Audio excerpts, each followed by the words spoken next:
తెలంగాణలో గురువారం నుంచి డిఎస్సి రిక్రూట్మెంట్ ఎగ్జామ్స్ ప్రారంభం కానున్నాయి. ప్రభుత్వం స్కెడ్యూల్ ప్రకారమే పరీక్షల నిర్వహణకు మొగ్గు చూపింది. టెట్ నిర్వహణ, డిఎస్సి ప్రిపరేషన్ కోసం మరికొంత సమయం కావాలంటూ అభ్యర్థులు పరీక్షల వాయిదా వేయాలని గత కొన్ని రోజులుగా ఆందోళన చేపడుతున్నారు. అయితే ప్రభుత్వం మాత్రం స్కెడ్యూల్ ప్రకారమే పరీక్ష నిర్వహించేందుకు రెడీ అయిపోయింది. పరీక్షను ఆన్లైన్లో నిర్వహించనున్నారు. తెలంగాణ వ్యాప్తంగా ఇప్పటి వరకు 11,062 పోస్టుల భర్తీకి 2.79 లక్షల దరఖాస్తులు అందినట్లుగా అధికారులు తెలిపారు. జూలై 18 నుంచి ఆగస్టు 5 వరకు పరీక్షలు నిర్వహించనున్నారు. ఇక తెలంగాణ వ్యాప్తంగా 14 జిల్లాల్లో 56 పరీక్షా కేంద్రాలను ఏర్పాటు చేశారు. డిఎస్సి పరీక్షలు రోజుకు 2 విడతల్లో నిర్వహించనున్నారు.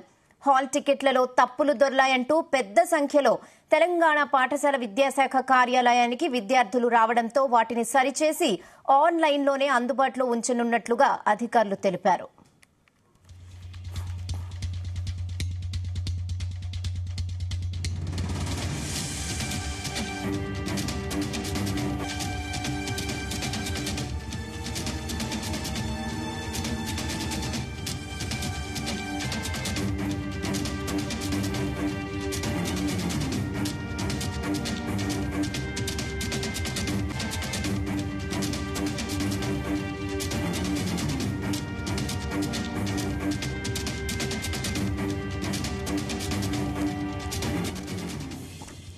తెలంగాణలో గురువారం నుంచి డిఎస్సి రిక్రూట్మెంట్ ఎగ్జామ్స్ ప్రారంభం కానున్నాయి. ప్రభుత్వం షెడ్యూల్ ప్రకారమే పరీక్షల నిర్వహణకు మొగ్గు చూపిస్తోంది.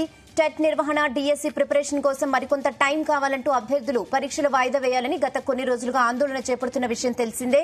అయితే ప్రభుత్వం మాత్రం షెడ్యూల్ ప్రకారం ఎగ్జామ్ నిర్వహించేందుకు రెడీ అయిపోయింది. ఎగ్జామ్ ను ఆన్లైన్ లో నిర్వహించనున్నారు. తెలంగాణ వ్యాప్తంగా ఇప్పటి వరకు 11,062 పోస్టుల భర్తీకి 2.79 లక్షల దరఖాస్తులు అందినట్లుగా అధికారులు తెలిపారు. ఇక జూలై 18 నుంచి ఆగస్టు 5 వరకు పరీక్షలు నిర్వహించనున్నారు. తెలంగాణ వ్యాప్తంగా 14 జిల్లాల్లో 56 పరీక్షా కేంద్రాలను ఏర్పాటు చేశారు. డిఎస్సి పరీక్షలు రోజుకు 2 విడతల్లో నిర్వహించనున్నారు. హాల్ టికెట్లలో తప్పులు దొర్లాయంటూ పెద్ద సంఖ్యలో తెలంగాణ పాఠశాల విద్యాశాఖ కార్యాలయానికి విద్యార్థులు రావడంతో వాటిని సరిచేసి ఆన్లైన్లోనే అందుబాటులో ఉంచనున్నట్లుగా అధికారులు తెలిపారు.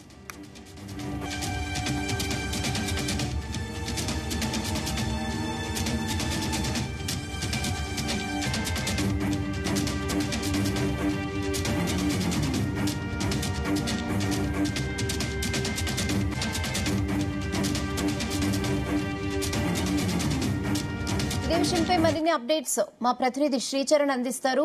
శ్రీచరణ్, యాజ్ యూజువల్ గానే ఎగ్జామ్ ప్రభుత్వం నిర్వహిస్తున్నట్లుగా తెలుస్తోంది. మరి ఏమంటున్నారు ఆందోళన చేస్తున్న స్టూడెంట్స్? రేయానా, తెలంగాణలో ఉపాధ్యాయ ఖాళీల భర్తీకి రేపటి నుంచి డిఎస్సి ఆన్లైన్ పరీక్షలు ప్రారంభం కానున్నాయి. మొత్తం 11,062 పోస్టుల భర్తీకి దాదాపు 2,79,000 అప్లికేషన్లు కూడా అందాయి. ఆన్లైన్ పరీక్షలు ఆగస్టు 5వ తేదీ వరకు కూడా ప్రభుత్వం నిర్వహించనుంది. కాగా నిన్నటి వరకు 2,40,727 మంది అభ్యర్థులు తమ హాల్ టికెట్లను డౌన్లోడ్ చేసుకున్నారు. మొత్తం 14 జిల్లాల్లో 56 ఎగ్జామ్ సెంటర్లను కూడా ఏర్పాటు చేశారు. రోజుకు 2 విడతల చొప్పున టీచర్ పరీక్షలు జరగనున్నాయి. హాల్ టికెట్ లో తప్పులు దొరలాయని పదుల సంఖ్యలో విద్యార్థులు పాఠశాల విద్యాశాఖ డైరెక్టర్ ఆఫీస్ కు వస్తున్నారని, ఈ నేపథ్యంలో తప్పులను సరిదిద్ది అనంతరం వాటిని ఆన్లైన్ లో ఉంచుతామని కూడా అధికారులు తెలిపారు.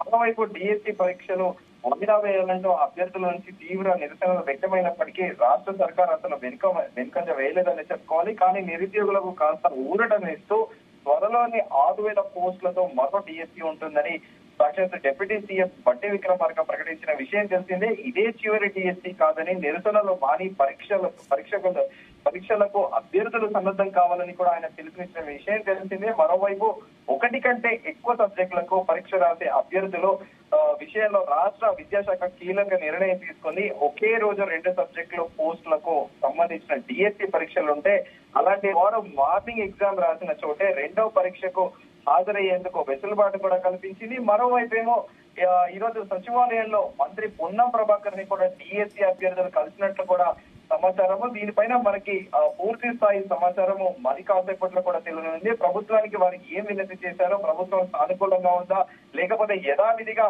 పరీక్షలు నిర్వహించడానికే ప్రభుత్వం సన్నద్ధమైందా అనేది కూడా మనకు ఒక డీటెయిల్స్ క్లారిటీ అనేది వస్తుంది. అయితే ఇప్పటికీ కూడా మనం చూస్తున్నాము, ఇటు చిక్కడపల్లి సెంట్రల్ లైబ్రరీతో పాటు అటు దిల్సుఖ్ నగర్ లో పాటు ఉస్మానియా యూనివర్సిటీలో కూడా గడిచిన కొద్ది రోజులుగా కూడా ఉద్యోగులు తీవ్ర స్థాయిలో కూడా నిరసన వ్యక్తం చేస్తున్నారు. మరోవైపు ఏమో నిన్న ఢిల్లీలో జంతర్ మంతర్ నిరుద్యోగుల సమస్యలు పరిష్కరించాలని కూడా డిమాండ్ చేస్తూ జంతర్ మంతర్ వద్ద నిరుద్యోగి మోతీలాల్ నాయక్ కూడా ధర్నా చేసిన విషయం తెలిసిందే. ఆయన పలు సంచలన వ్యాఖ్యలు కూడా చేసిన విషయం తెలిసిందే. నిన్న గత 25 రోజులుగా నిరుద్యోగులు అనేక రకాల నిరసనలు వ్యక్తం చేస్తున్నారు. గత 6 నెలలుగా నిరుద్యోగులు ధర్నాలు చేయడము, నిరాహార దీక్షలు చేయడం, ముట్టడి చేయడం జరిగింది. కానీ ప్రభుత్వం పట్టించుకోవడం లేదు. మేనిఫెస్టోలో పెట్టిన ఏ ఒక్క హామీని కూడా అమలు చేయలేదని కూడా ఆయన సంచలన వ్యాఖ్యలు చేసిన విషయం తెలిసిందే. దాంతో పాటు ఆయన పలు కీలక కామెంట్లు కూడా చేశారు. రాష్ట్రంలో ఎన్నో పోరాటాలు చేయడం జరిగింది, కానీ ప్రభుత్వం పట్టించుకోకపోవడంతో ఇవాళ ఢిల్లీకి వచ్చామని నిన్న ఢిల్లీలో ఆయన ప్రకటించిన విషయం తెలిసిందే. ప్రజాపాలన అని చెప్పి అరాచక పాలన కొనసాగిస్తున్నారు రాష్ట్రంలో. ఇక్కడ అరాచక పాలన కొనసాగిస్తుంది. హాస్టల్ నుండి బయటకు రాకుండా ఎక్కడికక్కడ అరెస్టులు చేస్తున్నారు. అందుకే ఢిల్లీకి వచ్చి నిరసనలు తెలుపుతున్నామంటూ కూడా ఇక మోతీలాల్ నాయక్ కీలక వ్యాఖ్యలు చేశారు. నిరుద్యోగ యువత రండి, ఢిల్లీలో మన సమస్యలు తెలుపుతాము. నేను గ్రూప్ 1 పరీక్ష రాయలేదని నన్ను అవహేళన చేశాడు ముఖ్యమంత్రి రేవంత్ రెడ్డి. ఇదిగో ముఖ్యమంత్రి నా గ్రూప్ 1 హాల్ టికెట్ అంటూ కూడా నిన్న ఆయన ప్రదర్శించిన విషయం చెప్తే ఆయన పలు సంచలన వ్యాఖ్యలు కూడా చేశారు. మనము నిన్న కూడా చర్చించుకున్నాము. ముఖ్యమంత్రిని ఉద్దేశిస్తూ కూడా ఆయన నువ్వు సన్నాసివి, రాజకీయ ఉద్యోగం కోసం నన్ను వాడుకున్నావు, మాకు రాజకీయ రంగు పోయడం ఏంటి, మా వెనకాల ఎవరు లేరు, అక్కడ రాష్ట్రంలో సమస్యలు పరిష్కారం కాకపోవడంతో మేము ఢిల్లీకి వచ్చాము, నిన్ను మోకాళ్లపై కూర్చోబెడతామంటూ కూడా సంచలన వ్యాఖ్యలు చేసిన విషయం తెలిసిందే.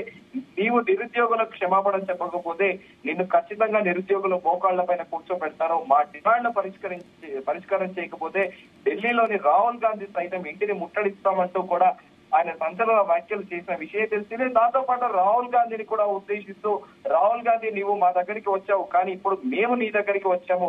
ముఖ్యమంత్రి రేవంత్ రెడ్డికి ఎంత బాధ్యత ఉందో అంతే బాధ్యత రాహుల్ గాంధీ మీకు ఉంది. మా సమస్యల పరిష్కారం చేయాలి, లేకపోతే మీ ఇంటిని ముట్టడిస్తామంటూ కూడా రాహుల్ గాంధీని ఉద్దేశిస్తూ ఆయన కీలక వ్యాఖ్యలు చేశారు. ప్రస్తుతానికైతే ఇప్పుడు అక్కడ సెంట్రల్ లైబ్రరీ కానీ ఎక్కడైతే స్టడీ హాల్స్ ఉన్నాయో అభ్యర్థులందరూ కూడా ఇంకా వాళ్ళకు ఒక టెన్షన్, ఒక హోప్ కూడా వదులుకున్నారని చెప్పుకోవాలి. ఎందుకంటే ప్రభుత్వం ఎలాగో స్కెడ్యూల్ ప్రకారమే పరీక్షలు నిర్వహించనుంది. ఈ నేపథ్యంలో అభ్యర్థులందరూ కూడా లైబ్రరీలలో, తమ ఇళ్లలో, తమ స్టడీ సెంటర్లలో కూడా ప్రిపరేషన్ లో నిమగ్నమయ్యారు. సో అయితే కొద్దిసేపటి కిందటే కూడా డిఎస్సీ అభ్యర్థులు కలిసి మంత్రి రవాణా శాఖ మంత్రి పొన్నం ప్రభాకర్ కి ఒక నివేదిక పత్రం ఇచ్చారు. దానిపైన పూర్తి స్థాయి క్లారిటీ మరి కాసేపట్లో తెలియనుంది. రాయనా శ్రీచరణ్, ఎలాంటి ఏర్పాట్లు చేసింది ఎగ్జామ్ కి సంబంధించి ప్రభుత్వం? అయితే ఇక్కడ ఒకటి చెప్పుకోవాల్సింది ఏంటంటే, ప్రభుత్వం ఏం చేసిందంటే ఆన్లైన్ పద్ధతులు కూడా పరీక్ష నిర్వహిస్తోంది. ఎందుకంటే ముందు కూడా దీనిపైన కాస్త వివాదం రేగిన విషయం తెలిసిందే. ఎందుకంటే ఒక్కో అభ్యర్థికి ఒక్కో చోటు నుండి ఇంకో చోట మారడం వలన కనిష్టంగా 30 నుండి 40 కిలోమీటర్ల దూరంలో ఎగ్జామ్ సెంటర్ లో ఉండడంతో కొంతమంది అభ్యర్థులు తీవ్ర అభ్యర్థన వ్యక్తం చేశారు. ఎందుకంటే మేము మార్నింగ్ ఎగ్జామ్ రాస్తే మధ్యాహ్నం ఎగ్జామ్ వదులుకోవాల్సిన పరిస్థితి ఏర్పడింది అని ప్రభుత్వానికి విన్నవించడంతో ఇమ్మీడియట్ గా కూడా ప్రభుత్వం ఆన్లైన్ లో పరీక్ష నిర్వహించాలి అని కూడా ప్రభుత్వం డెసిషన్ తీసుకొని, అట్ ది సేమ్ టైమ్ ఒకటే ఎగ్జామ్ అంటే మల్టిపుల్ ఎగ్జామ్స్ కి ప్రిపేర్ అయ్యే వాళ్లకు కూడా సేమ్ అదే సెంటర్ లో కూడా పొద్దున మధ్యాహ్నం కూడా రాసుకునే వెసులుబాటు కూడా ప్రభుత్వం కల్పించింది. అయితే ఈ డిఎస్సీ అభ్యర్థుల హాల్ టికెట్ల విషయంలో కూడా వివాదం జరిగిన విషయం తెలిసింది. అబ్బాయికి అమ్మాయి పేరు పెట్టడము, అమ్మాయి పేరు మీద ఉన్న దానికి అబ్బాయి ఫోటో పెట్టడం, అబ్బాయి అభ్యర్థి ఫోటో పెట్టడము, అలాగే అభ్యర్థి